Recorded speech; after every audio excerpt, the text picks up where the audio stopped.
오늘 본문 말씀은 창세기 14장 1절에서 16절까지 말씀입니다. 오늘 본문 말씀은 가나안 지역의 전쟁에 휩쓸려서 포로가 된 조카 롯을 구하고자 아브라함이 전쟁에 참전해서 롯을 구출한 사건에 대해 말합니다.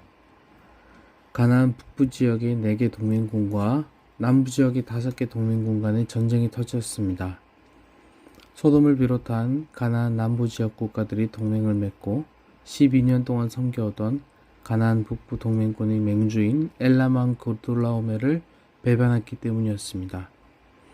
그러나 이 전쟁의 결과는 가나안 남부군의 참패였습니다.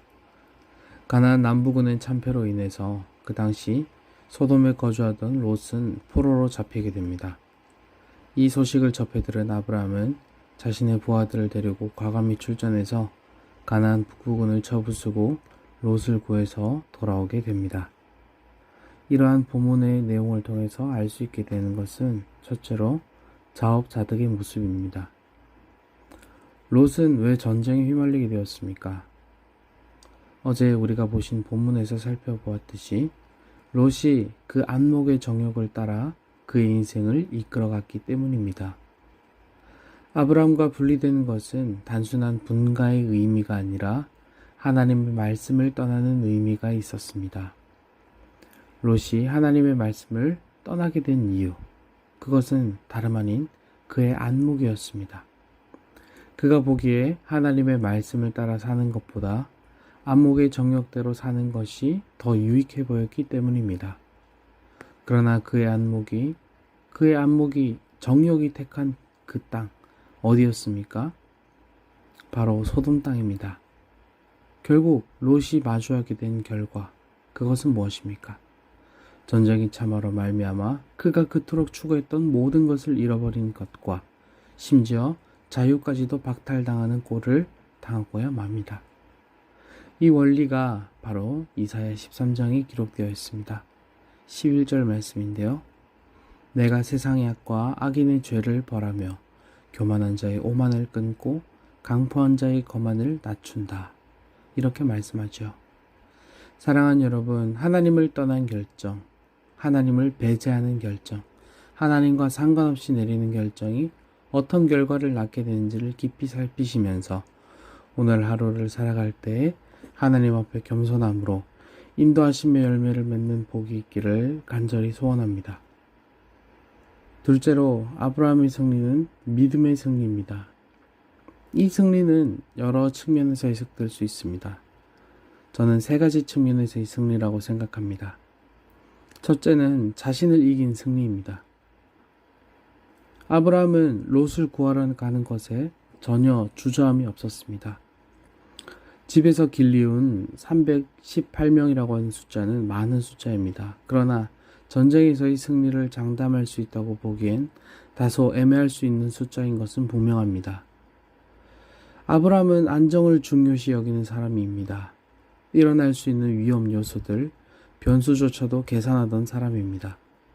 거기에 자기 아내까지도 활용하던 사람이었습니다. 그런 사람이 롯을 구하러 가는 것에 전혀 주저하지 않는 모습을 봅니다. 심지어 자신조차도 위협에 휩싸일 수 있는 야습이라고 하는 전략을 택하지요. 이것이 바로 자신을 이긴 승리의 측면입니다. 믿음의 능력은 때로는 그 자신의 한계를 뛰어넘게 만드는 용기를 주기도 하는 것입니다. 두 번째로 롯을 이긴 승리입니다. 자식과 같은 롯이었습니다만 롯은 아브라함에게 괘씸한 존재였습니다. 불과 얼마 전에 그는 탐욕에 빠져서 아브라함을 매정하게 돌아섰던 인물입니다. 한치의 주저함 없이 롯은 그의 욕망을 따라 살았고 그동안 돌보아 주셔서 감사합니다 라는 인사도 없이 떠났습니다. 그리고 롯이 향한 발걸음은 결국엔 그 악한 성읍인 소돔으로 향했던 것입니다. 아브라함은 롯이 당한 결과를 두고 롯이 그 마땅한 보응을 받았다고 평가하며 관망할 수도 있었습니다. 그의 선택이기 때문에 아브라함은 그를 구하러 갈 의무가 없었습니다. 그러나 아브라함은 롯에게 사랑의 의무를 다하는 모습을 보였습니다. 이것이 바로 롯을 참으로 이긴 승리입니다. 사랑의 능력은 미움과 서운한 마음마저도 뛰어넘어서 원수조차 사랑하게 만드는 것에 있습니다. 괘씸한 롯을 품고 위험마저 감수하며 사랑의 의무를 다한 아브라함의 모습에서 우리는 무엇을 봅니까? 바로 예수님의 모습을 보게 되는 것이죠. 마지막으로 왕들을 이긴 승리입니다. 아브라함은 믿음의 능력으로 주저하지 않았고 사랑의 능력으로 롯을 품었습니다. 그리고 실제적으로 가장 어렵다고 생각되는 영역인 이 전쟁에서의 승리, 왕들을 이긴 승리를 거두게 됩니다. 이 전쟁은 단순한 마을끼리의 어떤 소규모 다툼이 아니라 그 당시 고대 사회에서의 가장 큰 이슈가 될 만큼의 큰 전쟁이었습니다. 때문에 오늘 본문은 이 전쟁의 큰 규모에 대해서 많은 부분을 할애하고 있는 것이죠. 전쟁엔 참전한 인원 규모만 해도 고대인 것을 감안해도 최소 수천 명은 되었을 것입니다. 아무리 야습을 했다고 하지만 현실적으로 승리가 보장되는 조건은 아니었습니다. 그러나 믿음, 사랑의 의무를 다한 아브라함에게는 바로 하나님께서 그와 함께 하셨습니다. 성경은 그 말도 안 되는 승리의 과정을 현실적으로 납득되도록 해설하는 대신에 짤막하게 그가 거둔 엄청난 승리의 결과만을 말씀하고 있습니다. 사랑하는 성도 여러분, 믿음의 영역에서 우리가 싸워내야 할 것들이 크고 어려워도 보이는 것에 현혹되지 마시길 간절히 소원합니다. 믿음의 싸움에서 보이는 것을 선택하는 순간 믿음은 계산의 영역으로 그 힘을 잃어버리게 됩니다. 믿음에 계산이 들어가는 순간 믿음은 더 이상 믿음일 수 없는 것이죠. 제 말씀은 무모한 싸움을 허세로 감당하라는 말씀이 아닙니다. 감당해야 할 싸움이 바로 믿음의 영역으로 감당해야 할 영적인 싸움이라면 주저하지 말라는 말씀입니다. 대적하십시오. 하나님께서 우리와 함께 싸우시며 우리로 하여금 승리케 하실 줄로 믿습니다.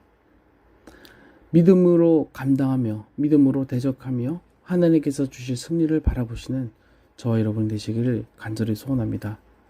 말씀을 맺겠습니다. 요한일서 5장 4절은 대저 하나님께로서 난 자마다 세상을 이기느니라. 세상을 이긴 이김은 이것이니 우리의 믿음이니라 라고 우리에게 권면합니다. 믿음으로써 우리가 싸워야 할 영적인 싸움을 잘 감당해 나가면서 그렇게 세상을 이기며 하나님께 영광을 올려드리는 하나님과 함께하는 승리를 맛보시는 저와 여러분 되시길 간절히 소원합니다. 아멘.